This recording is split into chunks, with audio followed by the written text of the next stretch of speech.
Hello and welcome. My name is Amber, and at the end of each month last year, I made a note of my favourite book. So today, I'm going to share them with you, and also let you know about a few honourable mentions. So let's begin.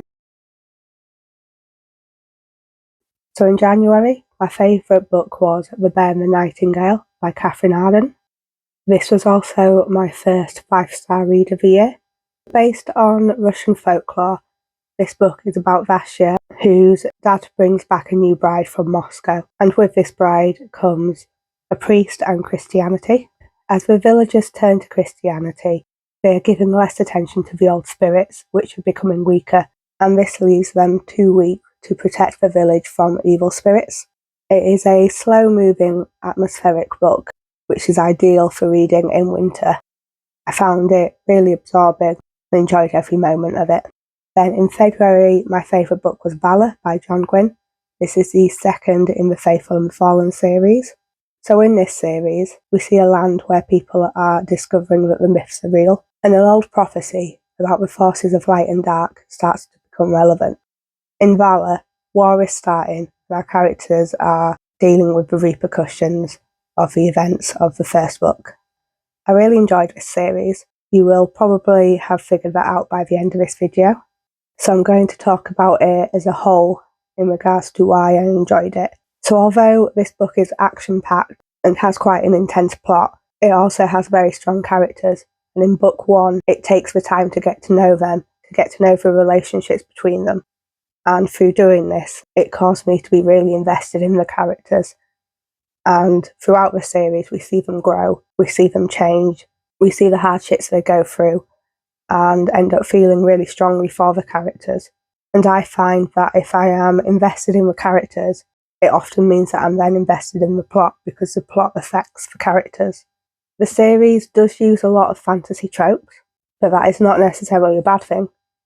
And there are times when you think it's going in the direction of a trope, but then it's turned on its head. And I'm just really glad that I read this series last year, as I rated the books either 5 stars or high 4 stars. In March, my favourite book was A Touch of Malice by Scarlett and Clair. This is the third in the Hades and Persephone series, and I listened to these on audiobook. I listened to them a lot while I was at work, and they actually made work not quite enjoyable, but they made me want to be there so that I could carry on with my audiobook. In this series, we follow Persephone, who, despite being the goddess of spring, can't make anything grow, and plants tend to wither at her touch instead. She moves to New Athens to live a life away from her overbearing mother and poses as a mortal journalist. There she meets Hades, the god of the dead. I can't remember why they met, but she ends up in a contract with him where, on her side of the contract, she needs to cause life to bloom in the underworld. But of course, we know that she is not capable of that, and if she's unable to do this, then she will lose her freedom. This is a romantasy, and I don't think it's a spoiler to say that Hades and Persephone end up romantically involved, as we pretty much all know the myths. A Touch of Malice is the third book in the series, and people are trying to keep Persephone and Hades apart. I really enjoyed this series, though the last book I liked slightly less so. But this one I gave 4 stars. I like the characters, and I perhaps liked some of the characters more than the main characters, but I still really liked the main characters. I liked the plot and I liked the romance. And then in April, my favourite book was I'm Glad My Mum Died, which is a memoir of Jennette. So I caught a few episodes of iCarly because my niece used to watch it, and I found that I actually enjoyed what I saw, and that's why I know who Jennette is, because she was one of the actors in this. And then, of course, I heard about the controversy surrounding Dan Schneider, the show's creator, around alleged abuse and inappropriate behaviour. That is addressed in the memoir, but that is only the tip of the iceberg. So Jennette talks about growing up, and it was more her mum's ambition for her to be a star than her own, but how, because of how her mum treated her, she would do anything to please her. So it discusses some of the emotional abuse by her mum, but then it also discusses Jennette's own problems with mental health. It's a very raw book and just shows how another child actor was put through hell by the people who are supposed to protect them. At the same time, it's full of humour, and I found that Jennette's voice rang through it strongly. Now, part of this could be because I listened to it on audiobook, but I found that it's also about hope and healing as well, so it's not all doom and gloom. I found it was a really eye-opening and interesting book, and I just really enjoyed it. In May, my favourite book was Ruin by Gwynne. This is the third book in The Faithful and the Fallen, so there's not really much more for me to say that I haven't said already. I rated this 5 stars, and if the series is like a 4-act play, I would say this is the third act where our characters are at the lowest and go through the worst. And I loved it. I always love books that make me feel deeply for the characters, so that I can feel hurt when they feel hurt. In June, my favourite book was Lark and the Wild Hunt by Jennifer Arden. I listened to this on audiobook and it was a pleasant surprise. I was in a rush and needed an audiobook to listen to, so I quickly found one that looked vaguely interesting, and it was this one that I landed on, and I ended up really enjoying it. It is a middle grade, where during the Wild Hunt, our main character Lark's brother disappears into the Fey Realm. Over the course of the book, the Fey Realm and the human realm come closer and closer to war. Yet in order to find her brother, Lark must put her trust in the Fey boy Rook, as he is her only lead. This was just a really fun read that had me hooked throughout. It has strong fairy tale elements and reminded me of some of the whimsical reads I'd read as a child, and I hope to read more from this author in the future. In July, my favourite read was Wrath by Gwynne. This is the last in the Faithful and the Fallen series, which, if you can't guess, I really enjoyed.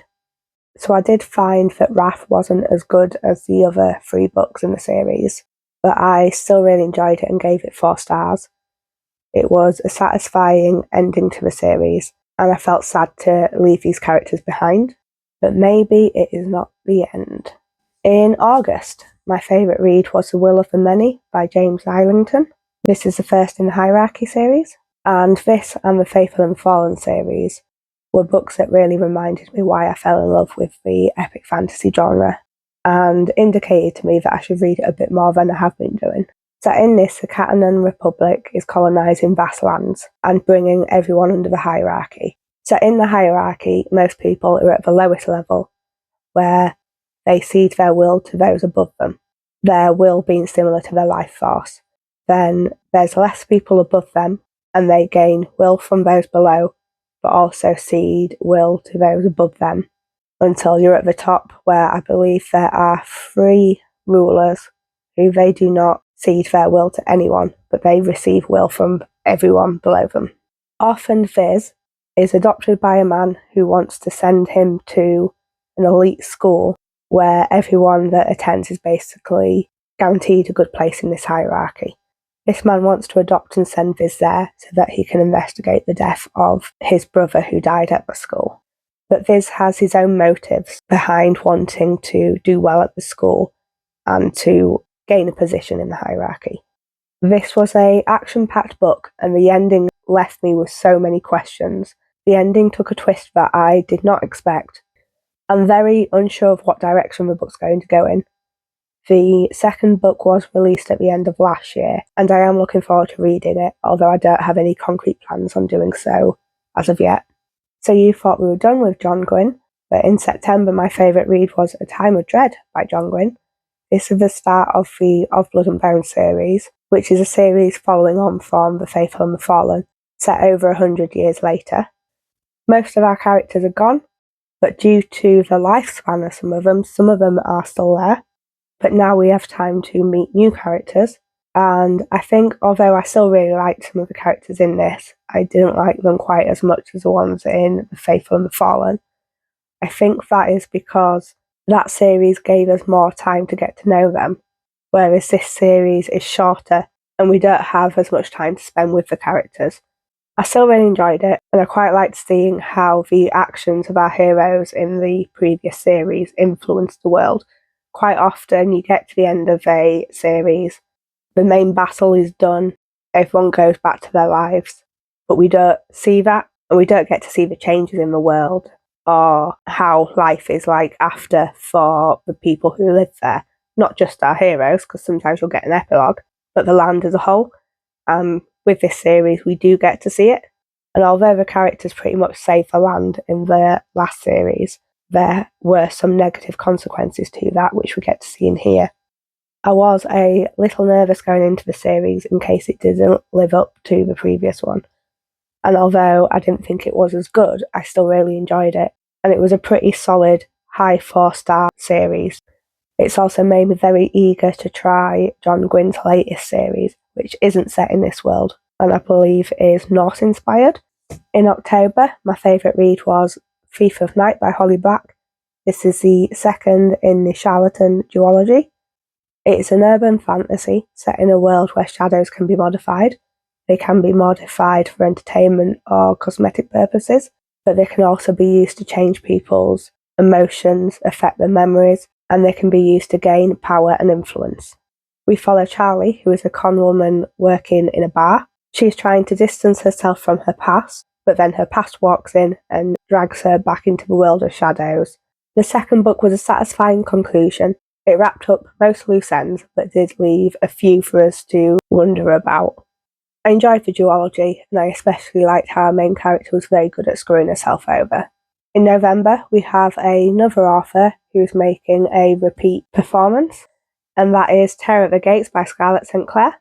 This is the first in the Blood of Lilith series. It is about Lilith, who is the daughter of one of the ruling families of the city. She is estranged from her family and lives in a second part of the city that is ruled over by another family, which is headed by Zahariev. She steals a jeweled blade, and when she tries to sell it, the pawnbroker drops down dead in front of her. Not knowing what to do, she turns to Zahariev, and together they start to investigate. It was a great start to the series and had me hooked from the beginning. It's a book that's easy to read, and although it's a little long, it didn't take me long to get through it. And although I don't tend to be a mood reader, at the time of reading this was exactly what I was in the mood to read, and just seemed to fit perfectly with what I wanted at that point. In December, my favourite read was The Hounding by Xenobe Purvis, and this was the last 5-star of the year. It follows several narrators in 18th century England, in a village where the villagers start to believe that 5 sisters are turning into dogs. Out of the narrators, there were some that believed this and some that didn't, and there were also some that liked the girls and some that didn't like the girls. It reminds me of the Virgin Suicides, in that they're both stories where you're watching someone's life unfold from the perspectives of different characters, and never from their own perspective. So you're sort of made to be an observer of what's going on rather than in the story yourself. It's always an interesting point of view because you get a wide view in that you get the view of multiple people about what's going on. At the same time, you don't get the view of the people who are directly involved. So you're missing a very important part of it. And this also means that you don't always know the truth of what is happening yourself. So those were the top reads of each month. So now I'm going to go through what book went against what book and how they fared. So January and February went against each other. So that was The Bear and the Nightingale and Valour. And Valour won as I felt a deeper connection to the characters.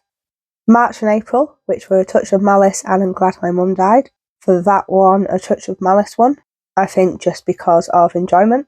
May and June, Ruin and Lark and the Wild Hunt. Ruin won that, but I think it was actually quite close. And again, it was due to feeling more connection to the characters. And I think that happened because it was the third in a series, whereas Lark and the Wild Hunt was a standalone. Then July and August went against each other with Wrath and The Will of the Many. For that one I chose Wrath, but it was close. And again, it's probably because of getting to know the characters more.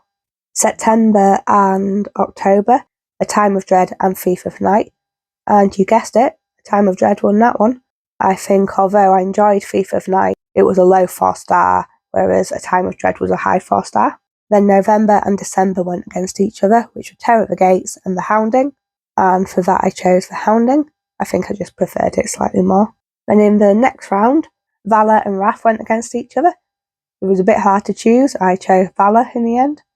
A Touch of Malice and A Time of Dread went together, and I chose A Touch of Malice, so not a John Gwynne this time. Then Ruin and the Hounding went against each other and I chose Ruin. And then overall, in third came A Touch of Malice, second Valour, and first Ruin. I did find it difficult to work out which was the third, second and first, and there's definitely no objectivity about it. So now I want to mention a few honourable mentions. Now these are books that I really enjoyed but that didn't meet the top spot for that month. So there is a possibility that some of these books I actually enjoyed more than the ones that I've already mentioned. So I'm not going to go into details of these because this video has already been a little bit long, but we have From Below by Darcy Coates, The Utterly Uninteresting and Unadventurous Tales of Fred the Vampire Accountant by Drew Hayes, Hamnet by Maggie O'Farrell. I've not seen the movie of that yet, I don't know if I will, but I definitely enjoyed the book, so I might do. Brigands and Bread Knives by Travis Baldry, and 1984 by George Orwell, as relevant now as when it was written. So that is the rundown of my favourite reads from 2025. My next video will be my worst reads of 2025. Do you agree with the decisions that I made in the Battle of the Favourites? What were some of your favourite reads of the year? Let me know in the comments. And as always, like this video if you liked it, subscribe if you want to see more, and I will catch you in the next one, and I really hope I get rid of this illness so I don't sound so croaky and snotty all the time. Goodbye.